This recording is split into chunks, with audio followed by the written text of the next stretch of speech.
You're listening to the Journey Podcast. Join us for today's episode as one courageous woman shares her profound story of domestic violence and narcissistic abuse. This episode contains adult subject matter, and some listeners may be triggered by this content. Listener discretion is advised. Hi, I'm Petra Brunbauer, and with decades of experience with sadness, pain, anxiety, and stress, I finally figured out how to leave all that behind. And this podcast shows you how to break free permanently so you can reclaim your sanity and find the self-esteem and energy to go after the life you desire. With real talk about mental health, holistic healing, and the tough journey of coming out the other end. This is the Journey Podcast. Welcome to today's episode. In this episode, we delve into the profound personal journey of our guest, who shares her experience with domestic violence and narcissistic abuse. Her story illuminates the dark corners of manipulation and control, offering hope and insight to those in similar situations. By breaking the stigma and silence, we aim to foster understanding and compassion. Our discussion includes strategies for recovery and advocating for a future where relationships are built on respect and dignity. Join us in standing with survivors, moving towards a safer, more loving world. Meet Stephany Ann, an extraordinary woman, attorney, recipient of the Governor's Award for Advocacy with Survivors of Domestic Violence, an international best-selling author who triumphed over narcissistic abuse. With 2 marriages to narcissists behind her, Stephany Ann has harnessed the transformative power of emotional freedom technique, or EFT tapping, and the power of thought and mindset to guide others on their path to healing and personal growth. Her transformation came when she shifted from why me to for me. Let's meet Stephany Ann.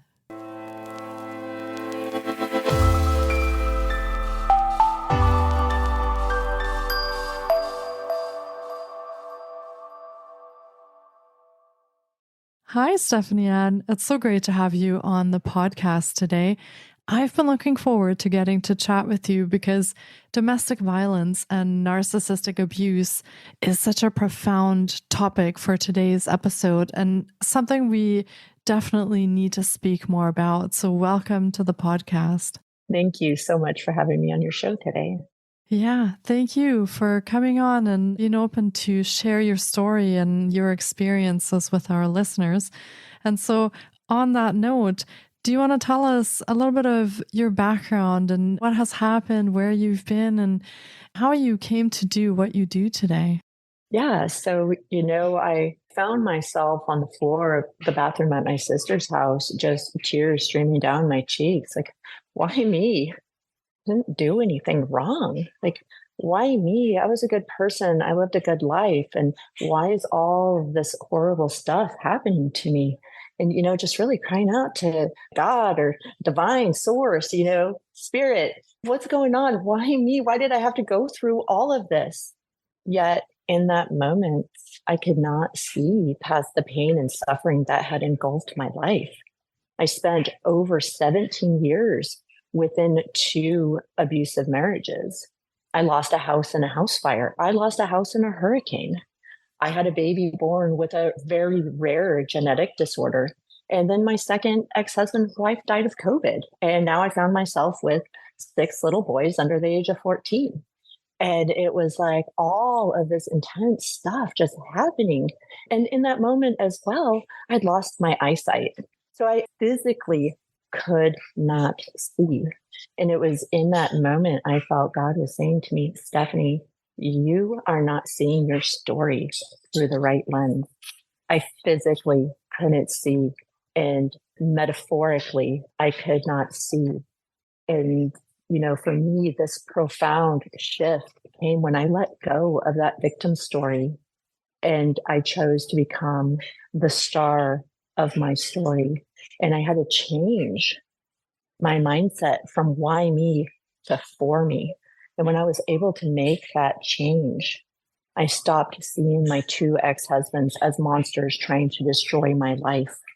But instead, I was able to see them as teachers who showed up and taught me very, very painful lessons and gave me very precious nuggets of gold of wisdom. And, with that, I was able to see where I needed more compassion, where I needed forgiveness. And then, when you let go of the victim story, you can finally see the lessons. Because when I was on the floor there at my sister's house, I couldn't see the lessons. And until you see the lessons, you don't know exactly what needs to be healed, what needs to be released, what needs to be let go. And you will continue to repeat these patterns in your life until you break those patterns. And so for me, the whole transformation came when I shifted from why me to for me. And, that's why I share my story today, because so many of us, we're not the star of our story. We are a side character, like a B movie star, when we should be the hero, the main character in our story. Yeah. Thank you so much for sharing that introduction and giving us a little bit of insight of where you've been and what's happened in your life. Now, you were a domestic violence expert, having gone through 2 marriages that were abusive and not positive, but you found yourself in those patterns, like you said, and you weren't able to break them. So how did that happen, that these patterns continued? And what was the shift that finally where you said, I need to change these patterns, or things have to change? Did that happen by itself? Or were these things that you actually actively took on and changed? You actually have to take them on and actively choose to not be a victim and choose to not hold on to your victim story. And so for me, yes, I was an expert in domestic violence. I won the governor's award for my work with victims and survivors of domestic violence abuse. Yet I did not know I was in 2 abusive marriages. And so if you look at what narcissism is, if you remember back in like Greek mythology, Narcissus was this man who fell in love with his reflection. He was never able to leave, and life went on and he stayed right there. So to be considered a narcissist, you have to meet 5 of the 9 traits.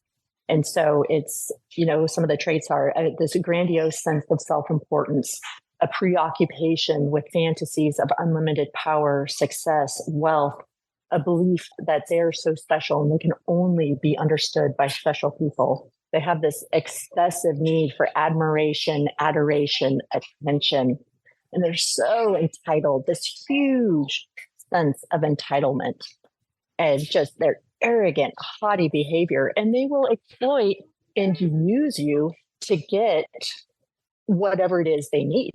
They will manipulate, they will gaslight, they will do whatever to get you to do whatever they want you to do.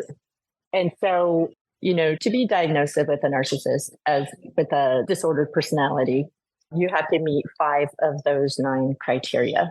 And so then what you have is you have the cycle of narcissistic abuse.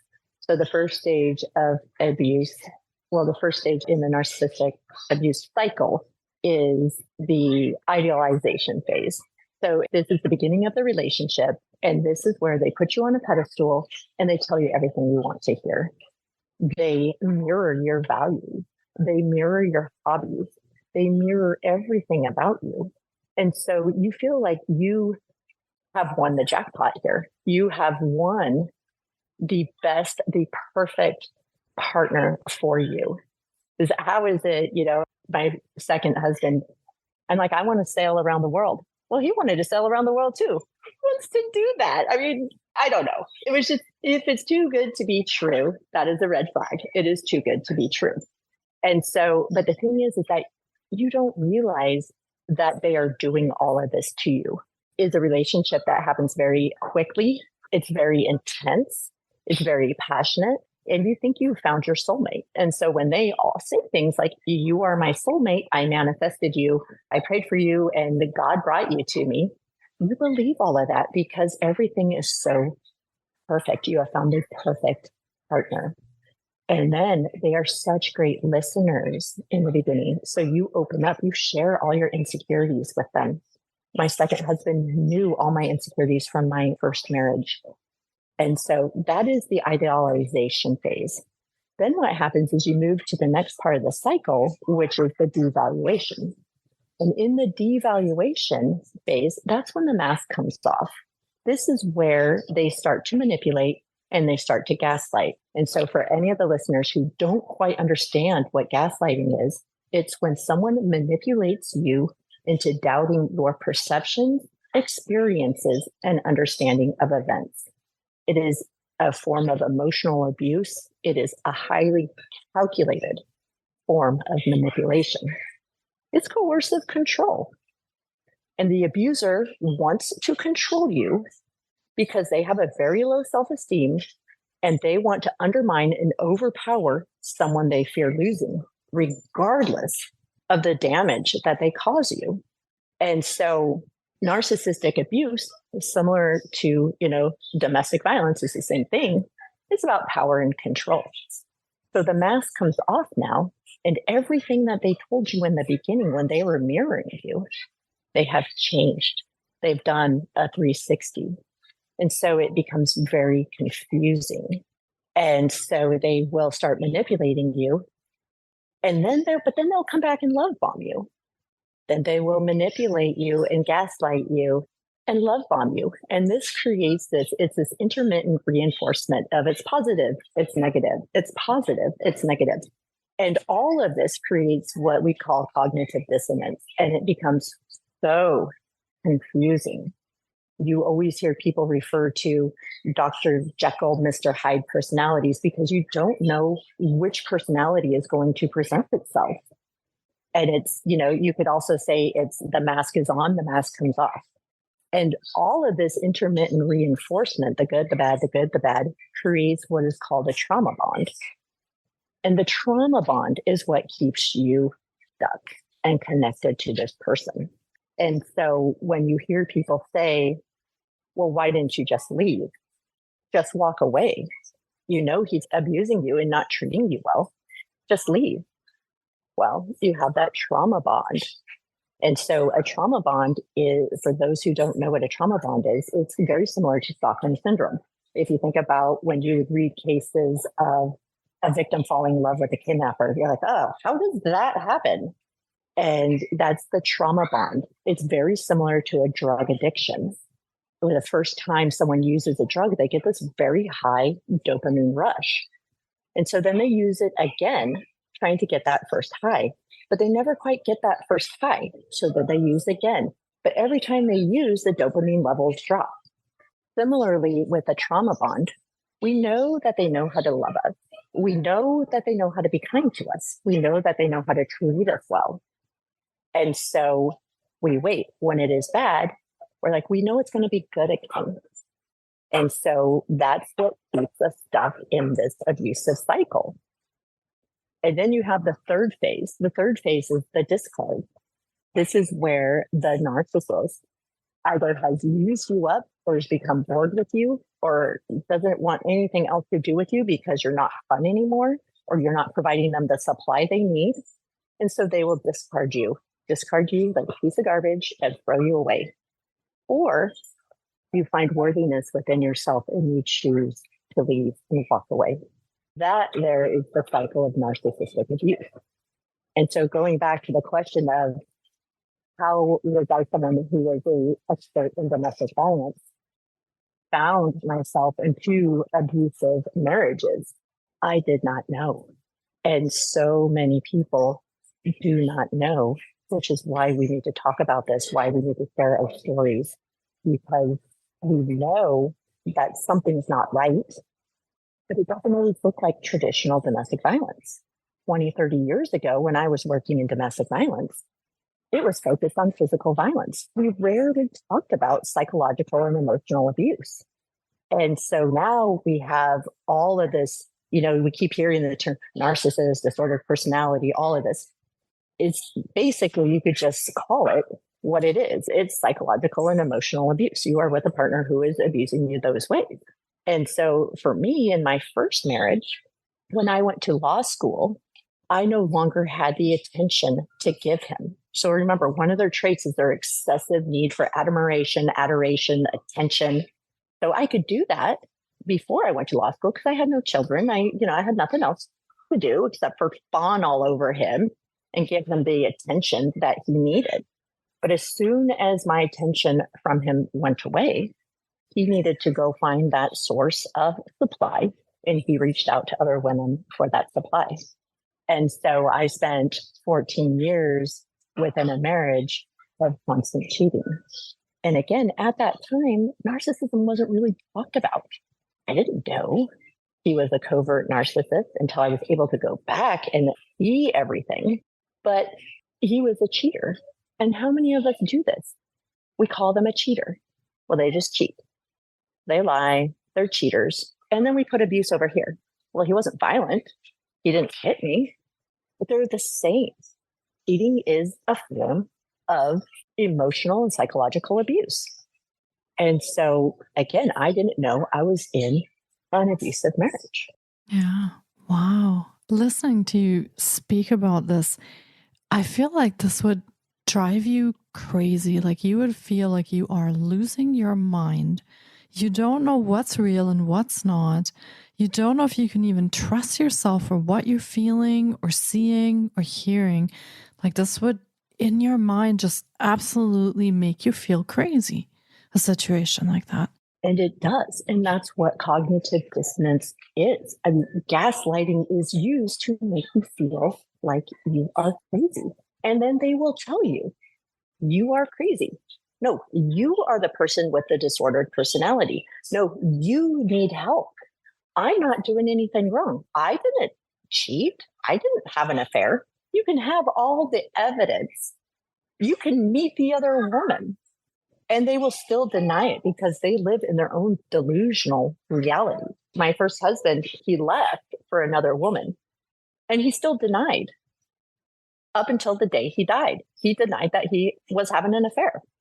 He said, no, I'm not. Okay, well, you live with her and we're still married. Isn't that the definition of an affair? But they live in their own world and they have their own justification for the reasons they're doing. In fact, many narcissists will blame you for the affair. Well, you weren't there for me. Well, you were in law school. I needed you and you weren't there. Well, we never even had a conversation. You never told me that you needed more of my time. I had no idea. And you do feel crazy. You feel like you're in a fog. And it is so damaging. And that's why when you are trying to heal from narcissistic abuse, time does not heal. It is not like a typical relationship where, okay, that hurt, it is painful, I'm going to move on. You don't have to go to therapy in a typical relationship. The narcissistic abuse is similar to leaving a cult. You have been brainwashed. You have been coercively deceived and manipulated and gaslit. It has rewired and reprogrammed your entire brain.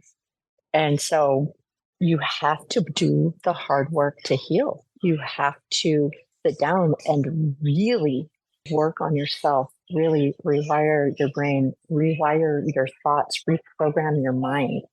And it's hard work, but it's not impossible.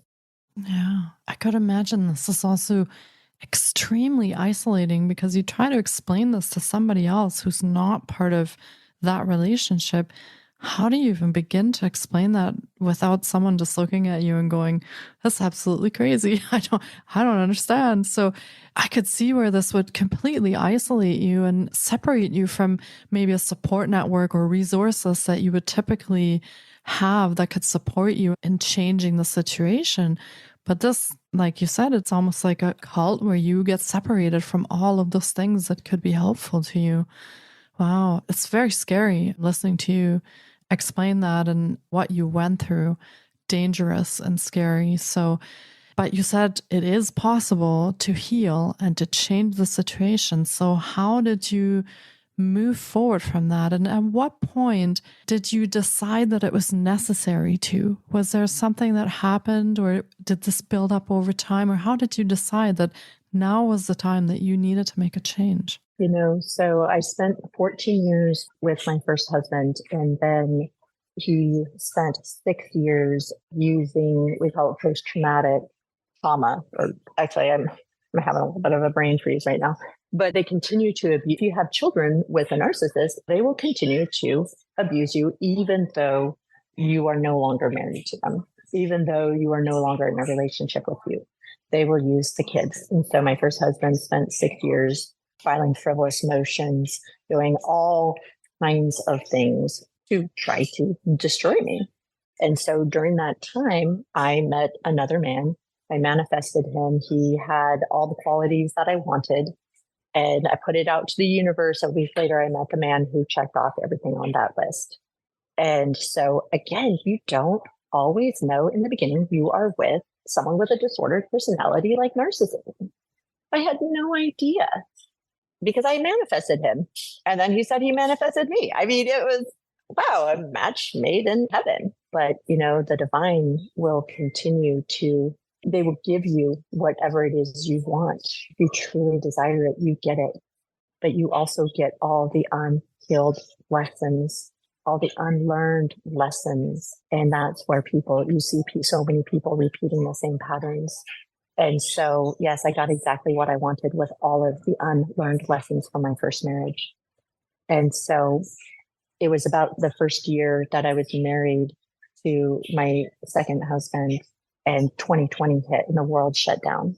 So he had been great. We actually met, dated, and got married within the same year. Another red flag. If it's too good to be true, it's probably too good to be true. Slow it down. And so everything was perfect. So it was many months of the idolization period. And when 2020 hit, he took his mask off. And so, we were saying with confusion, it was extra confusing because here the world is going crazy. And I didn't know what was 2020 behavior, just reactions to 2020, and what was really happening. Very confusing. And so towards the end of 2020, I actually filed a restraining order against him and was desperate for something. And so one of my friends posted something about EFT, which is emotional freedom technique, on Facebook. I was like, everything in me said, yes, I need whatever this is. And I thought I was signing up to work with a practitioner, maybe doing just a couple sessions.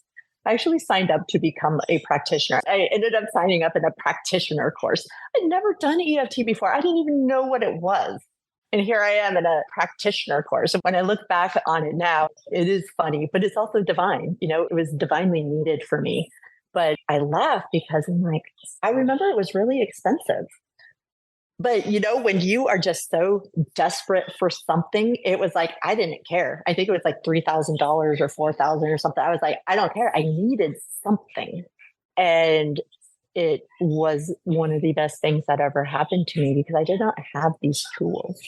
And now I'm in this practitioner course where we have to spend hundreds of hours to become certified. I had 14, 15, 16 years of narcissistic abuse that I needed to work through. And so not only did I just have one practitioner, I had 50 other women in the course that I had to practice with all the time. So I spent hours, days, weeks, months, and now it's been years working on healing myself. And so for any of the listeners who aren't familiar with EFT, it's a healing modality. It's a modality that teaches you to sit with your big, heavy emotions that are coming up and to understand where you're feeling them in the body, because our body does hold our trauma, and we will continue to stack trauma upon trauma and upon trauma. And this is why you have a body that is dis-ease. It's not at ease. It's not working the way it should be working. You have to get that trauma out of your body. And so with EFT, it's a tapping modality. So you tap on the meridian points of your body, and you really sit and feel those emotions. So for instance, say it's anxiety. All this anxiety I feel inside me, I feel it in my chest. My chest gets heavy. I need to let it go. I need to release it. So the first round is sitting with the emotions and acknowledging them. The second round is releasing them from your body, from every cell of your body down to the molecular level. I do that. Not everyone does that, but I release it down to like the microscopic level. And then I do a third round where you tap into the person that you are becoming. And so it's kind of a little quick overview of ET, but why is EFT so powerful and why does it work? It works because it's that repetition. It works because you're releasing and letting go from your body and you're tapping into who you want. But, you know, in order to rewire your brain, because again, you've been brainwashed, you have to do the work of rewiring to get something down into your subconscious mind. It's through repetition until you believe it. And so with EFT, you're repeating so many things over and over again. And I've worked with clients and I said, you know, you might not believe this now about yourself, but we're still programming it into your mind, into your subconscious mind. Because eventually your subconscious mind will believe it and then your brain will believe it. And that's how you heal. Yeah, I'm a big fan of EFT. So yeah, I find it helps with so many things. And it's a very, very powerful modality because it does shift energy. It helps you rewire old patterns, break them, put something new in its place. So yeah, I'm very glad that you ended up finding EFT and you found that that helped you. And do you feel that EFT was something that helped your healing process as well? So finding more confidence in yourself, trust in yourself, the courage to move forward and to move away from relationships that were abusive. Did EFT help you in that whole healing process? Absolutely. Because, you know, in 2020, we separated. But here's the thing with narcissists, they are very good about hoovering you back in. And so, you know, we were separated for a couple months, but I was still so very conflicted. Like, was that him or was that 2020? Like, I didn't know. And so his mother kept calling me and, you know, you hear a lot of terms like the flying monkeys. So the flying monkeys do the bidding of the narcissist. And so his mom just kept calling me all the time. He loves you. He's changed. He'll do whatever it takes. He misses you. And finally, I was like, okay, I will talk to him. And again, at this time, I didn't know what narcissism was. I feel like people are starting to talk about it a lot more right now because we are starting to share our stories and connecting dots. But again, I didn't know. I just knew like something's not right. And so when he came back, he made all these promises. Oh, so yes, he was going to go to rehab. He was going to do an abuser course. He was going to do all these things. And he did do them all to an extent. I mean, again, remember it's 2020. And so it's like everything's online. Did he really do them? Did it really change? No, he just sat in that office and pretended, you know, and then again, the mask came off and stuff. But now I had these tools. And so when big emotions would come up or big things would come up, I would be able to process them. And again, you know, I'm building my confidence. I'm becoming the person I want to be. And so by the time I did finally walk away and leave that marriage, I wasn't as big as a mess as I could have been because I did have tools in my toolbox, unlike with my first marriage. But, you know, going back to sitting on the floor in my sister's house, a lot losing my eyesight and just really being stuck in this victim mindset, even though I had these tools, so I'm processing this stuff, but still deep in my subconscious mind, I'm a victim here. I didn't do anything wrong. I just loved two wrong people. How is that my fault? What did I do wrong? You know, and so, you know, these are some of the thoughts that we have. And so for me, when I was able to make that shift from why me to for me, I could see the lessons. And so what I did was I grabbed a journal and I'm like, okay, well, what if these are not monsters? These men are not monsters trying to destroy my life. What if they were here to teach me some powerful lessons? What lessons would they have taught me? And So I started with my first marriage. His name was Josh. My second husband is Jace. They're both Aquarius. I have a thing. So with Josh, I was like, okay, if Josh was here to teach me powerful lessons, what did he teach me? And, I just started writing down 14 years of reverse, it's like you have to just reverse engineer it for a second. You might not believe it. It's hard to do, but you just have to say, no, what if they're just teachers here? And that is it. And so I could say, thank you, Josh. You showed me that I need to have boundaries. And so now I understood boundaries, and I was boundaries for him. I was boundaries police. I mean, every time I would, why are you talking to this woman? Why are you doing this? I would call up the women. Do you know he's married? Do you know this? Confront these people. And it was like, I was trying to be his boundaries and me not having any boundaries. And you cannot do that. So I can say, thank you, Josh, for showing me that I need boundaries. But then I go to husband number 2, Jason. I thought I went into that marriage with boundaries.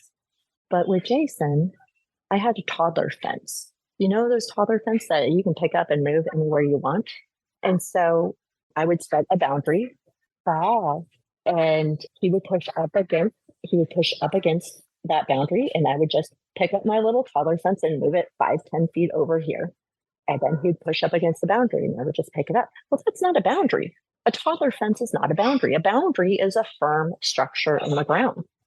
So thank you, Jace, for showing me that a toddler fence is not a boundary. Thank you for showing me that a boundary must be a firm structure. If someone comes and pushes up against it, they have crossed your boundary, and you must remain firm and strong. And I could go back, my first husband again. Thank you, Josh, for showing me that I am worthy of so much more. Thank you, Jace, for showing me that I am worthy of so much more. And it's what I always tell people. I'm like, there will come a point when you are in a relationship with a narcissist right before the discard, where they are either going to discard you, or you will find the strength and the worthiness in yourself, and you will leave. And so, that was some of the healing process for me, was being able to see all those lessons, because you can't see the lessons when you're stuck in a victim mindset. There are no lessons because I did nothing wrong. But when you make that shift, then you can see the lessons, and then you know what needs to be healed, what needs to be released. And that's where EFT comes in. Now I can do EFT that's specifically focused on the patterns that need to be broken in my life when it comes to relationships. And then I worked on all of those. And then I can say today that, yes, the patterns are broken. Am I afraid to get into another relationship? No, because I've done the hard work. I know it's not that the cycle is not going to repeat. Yeah, I was going to ask you that, how you feel after the 2 marriages and how you're looking towards relationships in the future. And maybe you're not looking because it takes that space for yourself, first of all, to heal and to take that time. And how do you process these big feelings that could come up? I would imagine around so much pain and maybe anger for what happened, anger even at the 2 people in the marriages with you. How do you process all that? Do you tapping for that, or is there more that you need to do to process? I do tapping, and a lot of people out of these relationships go straight into talk therapy. Well, talk therapy is great. It has its place. My best friend actually is a marriage and family therapist. I've been very blessed to have her in my corner. But if the therapist is not familiar with narcissism or narcissistic abuse, they're not going to be able to point you in the right direction, because again, you have been brainwashed. So if you're going to go see a talk therapist, you might as well say you just left a cult. How do I heal myself? Because they won't have the right tools for you. And again, this isn't a typical relationship. So time is not going to fix it. Talking about it is not going to fix it. You have to reprocess. You have to recondition and reprogram your mind and your thoughts. And so there are many other modalities out there. Breath work is great. Mindfulness is great. Meditation is great. And I do a combination of all of those different modalities. And, there's hypnosis. There's the rapid, you find the fall. There's all kinds of other healing modalities out there. And that's what I try to encourage my listeners and people I talk to, that don't just get stuck in talk therapy, because it might not be the most beneficial modality for you. And you have to just go and try out a bunch of different ones and see which ones resonate with you and which ones will help you process all of this stuff. And so, again, I like EFT because it is very, very, very powerful and it's quick. If you are willing to do the work, you can rewire your brain and your thoughts very quickly, but you have to do the work. Journaling and writing, I do a lot of that as well. And that helps me get the thoughts out. And, to answer your question with the anger, yeah, there was a lot of anger, but I don't want to be an angry, bitter person. And so I chose to let the anger go. I sat with it for a very long time. And, it's like an onion. You always hear that analogy. It's layers and layers and layers, and grief and anger is grief. It's suppressed grief, sadness. We're angry at them because we loved them and they didn't treat us the way we should have been treated. But I did not want to become this angry person that was stuck in bitterness and anger, because all of that will create traumas in the body as well. And you will still be imprisoned and not free. And I truly wanted freedom. So I did the hard work to be free. And it's possible for anyone. And so, for any of our listeners, if any of this resonates with you, I have so many people who reach out to me. Stephany, you just explained my father growing up. You just explained my mother growing up. You explained my wife. You explained my husband. You explained my brother, and so it's much more common than we think it is. But once people have an awareness of what it is, once they have a term to define the abuse they went through, and it's much easier to heal. Yeah, absolutely. Thank you for sharing that. And you do touch a little bit on the listeners as well. And I would love for you to share how listeners could connect with you if they want to know more, or if they have maybe a question also, or they are in a situation where they might need some guidance. How can they connect with you? Right now, I'm on LinkedIn and I'm on Facebook.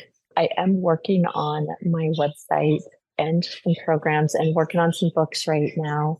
But I'm really taking this year off just to be with my children and myself and to write. And so I'm not doing one-on-one, but if anyone wants to reach out, I do know a fabulous group of women who are EFT practitioners, and I would love to refer you on. Amazing. And we will link to how you can contact Stephany Ann. So if you're all right with that, we will link to the LinkedIn and to the Facebook.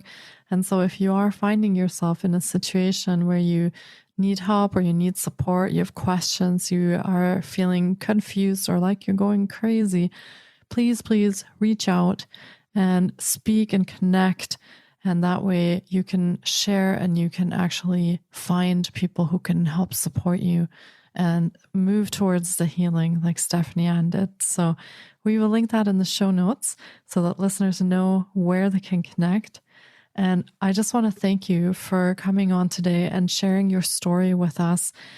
It has been sort of a bittersweet episode because I really, truly appreciate you sharing this. And at the same time, I feel this profound experience that happened, that you went through, that probably changed the way you live and the way you look at life. So yeah, thank you. My deepest gratitude for sharing that and for getting the word out to the listeners about narcissistic abuse, which is just as important as physical abuse to talk about. Yeah, it absolutely is. And I am so grateful to be here on the show because, the more of us that speak up, shame likes to keep us small. Shame likes to keep us quiet. Shame keeps us vibrating on a very low vibration. But if we start sharing our story and start talking about it, we know that we are not alone. We know that there is no reason to be ashamed of the things we went through. It happened to me. It doesn't define me. Yeah, absolutely. And that's a really, really great point that you're making, is that this isn't something that you need to feel guilty for or that you need to feel ashamed for. This is something where you need support and you need love and you need healing. So that's where we should take that conversation when we talk about that. So thank you so much for pointing that out. And again, thank you for your wisdom today and for your personal experiences and story that you shared. I really, really appreciate it. And take really good care of yourself and enjoy the time off and working on your books. Thank you. Thank you so much, Petra. Thank you so much for taking time out of your day to listen in. If you enjoy the Journey podcast, please support us by subscribing, sharing on social media, and leaving us a review. We appreciate you. And you can find more of The Journey on Facebook, Instagram, TikTok, and our website, thejourney.com. Sending you love and courage, and see you next time.